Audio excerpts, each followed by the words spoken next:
प्रिय विद्यार्थियों, आज हम बीए फाइनल ईयर का सेकंड पेपर उप समाज शास्त्रों का परिचय के अंतर्गत विकास का समाज शास्त्र टॉपिक पर चर्चा करेंगे। आज हम अध्ययन करने जा रहे हैं सामाजिक परिवर्तन के चक्रीय सिद्धांत। सामाजिक परिवर्तन के चक्रीय सिद्धांत के प्रमुख प्रवर्तक स्पेंगलर, टायनबी, पैरेटो और सोरोकिन हैं।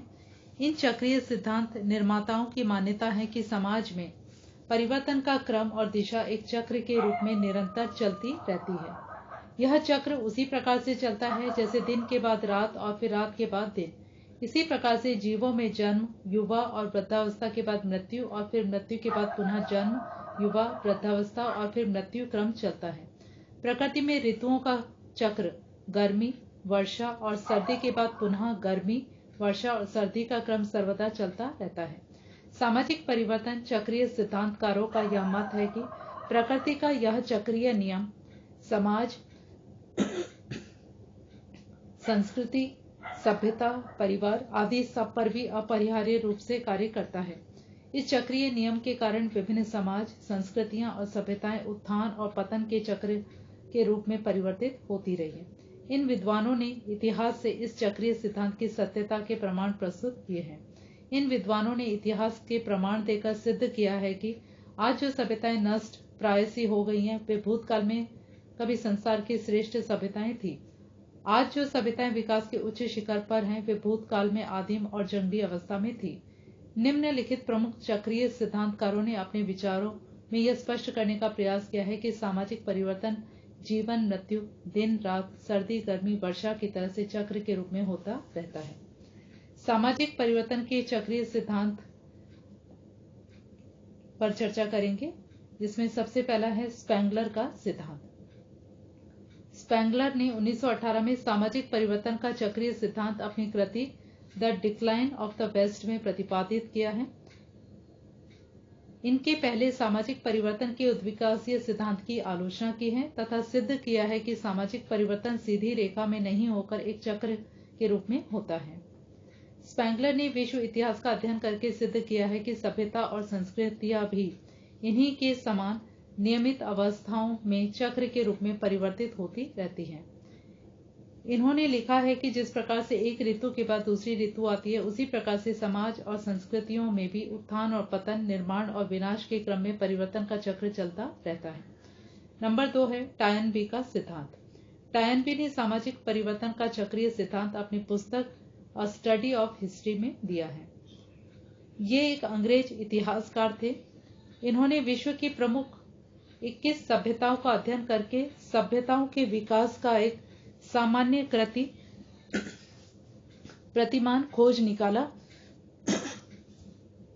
तथा परिवर्तन का सिद्धांत प्रतिपादित किया है। टायनबी के इस सिद्धांत को सामाजिक परिवर्तन का चुनौती एवं प्रत्युत्तर के द्वारा चुनौती दी जाती है। मानव इन चुनौतियों का सामना करने के लिए अनुकूलन करता है तथा चुनौती के प्रत्युत्तर में सभ्यता और संस्कृति का निर्माण करता है।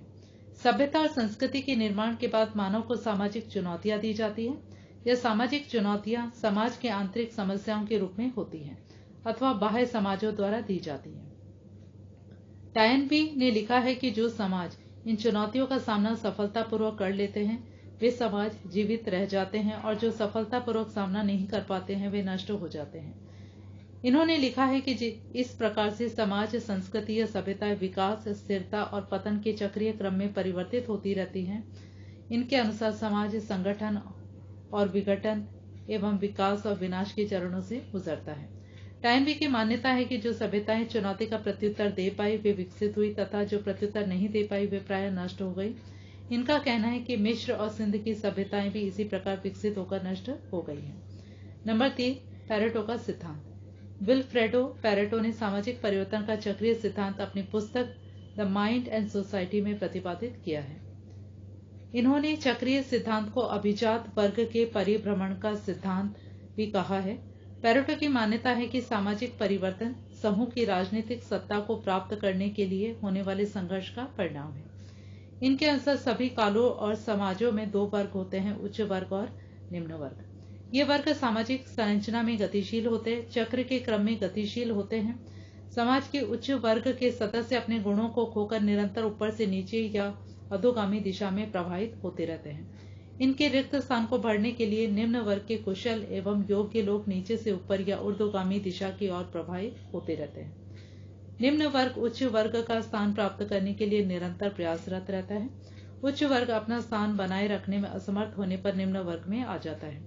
उच्च वर्ग या अभिजात वर्ग अपने गुणों को खोकर निम्न वर्ग में चला जाता है तथा उसके द्वारा किए गए रिक्त स्थान को भरने के लिए निम्न वर्ग के जो चतुर, चरित्रवान, बुद्धिमान, कुशल, योग्य एवं साहसी होते हैं वे आ जाते हैं। इस प्रकार से सामाजिक संरचना में परिवर्तन इस चक्रीय क्रम के कारण होता रहता है। इसलिए पैरेटो के इस सिद्धांत को चक्रीय गति का सिद्धांत अथवा सामाजिक परिवर्तन का चक्रीय सिद्धांत कहते हैं।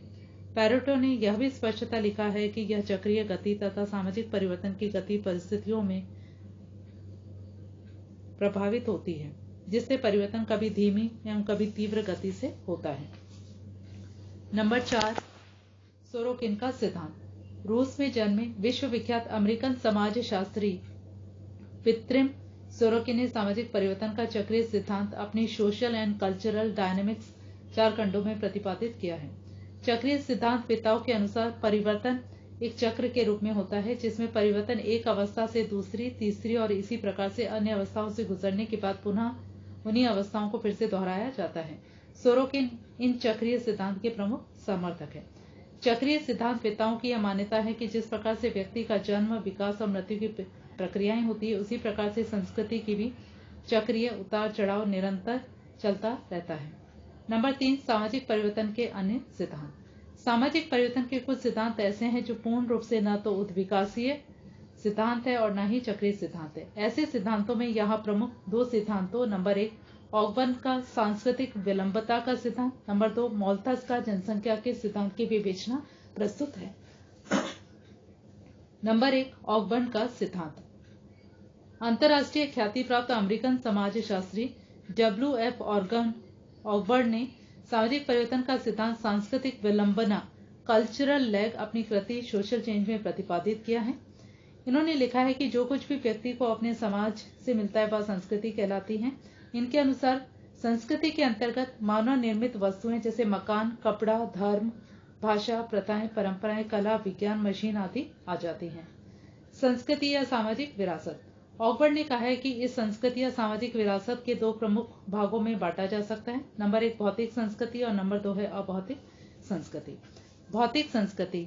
भौतिक संस्कृति के अंतर्गत मानव निर्मित उन वस्तुओं को रखा जाता है जो मूर्त है, अर्थात जिन्हें छू सकते हैं, देख सकते हैं, जो रुकावट पैदा करती है, स्थान घेरती है, जिनका आकार, प्रकार, लंबाई, चौड़ाई और ऊंचाई होती है, जिनमें भार होता है। भौतिक संस्कृति के उदाहरण है मकान, कपड़ा, पंखा, घड़ी, टेबल, कुर्सी, मोटर, रेल, वायुयान, आभूषण आदि। अभौतिक संस्कृति। अभौतिक संस्कृति के अंतर्गत मानव निर्मित वे आवश्यकता पूर्ति के साधन आते हैं जिन्हें हम न तो देख सकते हैं और न ही छू सकते हैं। ये अमूर्त होती हैं, इनका आकार प्रकार नहीं होता, परंतु ये मानव पर नियंत्रण रखती हैं। इसके उदाहरण हैं प्रथाएं, जनरीतियां, कानून, धर्म, कला, साहित्य, दर्शन, ज्ञान विज्ञान, विश्वास, परंपराएं आदि। सांस्कृतिक विलंबन एवं सामाजिक परिवर्तन। भौतिक संस्कृति में परिवर्तन तेजी से होता है और परिवर्तन की गति में अभौतिक संस्कृति पिछड़ जाती है। अभौतिक संस्कृति के परिवर्तन में धीमी गति या पिछड़ने को ही सांस्कृतिक विलंबन कहा गया। LAG लैग का शाब्दिक अर्थ होता है कोई 2 वस्तुओं के परिवर्तन की गति में एक वस्तु दूसरी वस्तु से पीछे रह जाती है या पिछड़ जाती है, अर्थात एक वस्तु भौतिक संस्कृति में परिवर्तन तीव्र गति से होता है और इसकी तुलना में दूसरी वस्तु अभौतिक संस्कृति में परिवर्तन की गति धीमी होने के कारण वह पीछे रह जाती है या पिछड़ जाती है। ऑगबर्न के अनुसार भौतिक संस्कृति के परिवर्तन की तुलना में अभौतिक संस्कृति पीछे रह जाती है या पिछड़ जाती है। इसी को ही सांस्कृतिक विलंबन की संज्ञा दी गई है। इसे निम्न उदाहरणों द्वारा समझा जा सकता है। नंबर 1 यातायात के भौतिक साधन विकसित हुए, सड़कों का निर्माण हुआ, सड़कों पर आवागमन बढ़ा, परंतु इन भौतिक परिवर्तनों के साथ साथ सड़क पर बाएं चलने का नियम अभौतिक संस्कृति आज भी पुलिस की सहायता से लागू करना पड़ रहा है। नंबर 2 दुपहिया वाहनों की संख्या बढ़ गई है, आए दिन दुर्घटनाएं होती हैं, सुरक्षा के लिए हेलमेट का आविष्कार भी हो गया, परंतु आज भी जयपुर में इस नियम का पालन 10% नहीं कर पा रहे हैं। नंबर 3, सरकार अनेक भौतिक परिवर्तनों के कारण प्रभावों को नियंत्रित करने के लिए अनेक नियमों को पारित करती है, परंतु उनकी पालना में विलंबन देखा जा सकता है। बाल विवाह निरोधक अधिनियम, दहेज प्रथा निरोधक अधिनियम, अस्पृश्यता उन्मूलन अधिनियम आदि अनेक अभौतिक प्रयास आज भी भौतिक परिवर्तनों की तुलना में पिछड़ रहे हैं। ऑगबर्न की मान्यता है कि इस सांस्कृतिक विलंबन के कारण सामाजिक परिवर्तन में असंतुलन पैदा हो जाता है। इस असंतुलन को समाप्त करने के लिए भौतिक और अभौतिक परिवर्तन में व्यवस्थापन और अनुकूलन होना आवश्यक है। इस असंतुलन को समाप्त करने के लिए प्रयास किए जाते हैं। ऑगबर्न ने लिखा है कि वर्तमान समय में मशीनों तथा कल पुर्जों का विकास तेजी से और खूब हो रहा है, परंतु उसके साथ साथ अभौतिक संस्कृति के तत्वों, धर्म, साहित्य, कला, दर्शन आदि में परिवर्तन नहीं हो रहा है। इससे समाज में अव्यवस्था और असंतुलन बढ़ता है। ऑगबर्न ने सांस्कृतिक विलंबन को समझने के लिए अपनी पुस्तक में कई उदाहरण दिए हैं, जैसे कि नंबर 1, वर्तमान समय में वैज्ञानिक विकास एवं प्रगति के परिणाम स्वरूप औद्योगिकरण तथा मशीनीकरण में तीव्र वृद्धि हुई है। अनेक नवीन व्यवसाय विकसित हुए हैं। ये सब भौतिक परिवर्तन है, परंतु इसकी तुलना में अभौतिक संस्कृति में परिवर्तन धीमी गति से हुए हैं। जैसे श्रम कल्याण के नियमों में विकास धीमा हो रहा है। श्रम कल्याण के लिए संस्थाओं का विकास धीमी गति से हुआ है। नंबर 2, विगत वर्षों में सड़क यातायात में वृद्धि हुई है, परंतु उसकी तुलना में सड़क यातायात संबंधी नियम बाद में बने। नंबर 3, कृषि कार्य को करने के लिए अनेक नवीन उपकरणों एवं साधनों का आविष्कार तो पहले हुआ, परंतु भूमि सुधार संबंधी कानून बहुत बाद में बने। ऑगबर्न ने लिखा है कि इस विलंबना के परिणाम स्वरूप समाज की भौतिक और अभौतिक संस्कृति में असंतुलन उत्पन्न हो जाता है और समाज में व्यवस्था के लिए इनमें अनुकूलन करना आवश्यक होता है। धन्यवाद।